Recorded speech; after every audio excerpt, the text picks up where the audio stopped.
আপনারা দেখছেন জগদ্ধাত্রী পুজোর সন্ধ্যা আরতি।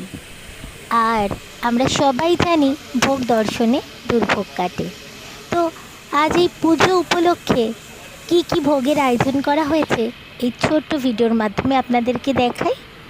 হয়েছে খিচুড়ি, বাঁধাকপির তরকারি, আলু ফুলকপির তরকারি, রয়েছে সাথে চাটনি এবং আরও 2 রকমের মিষ্টি।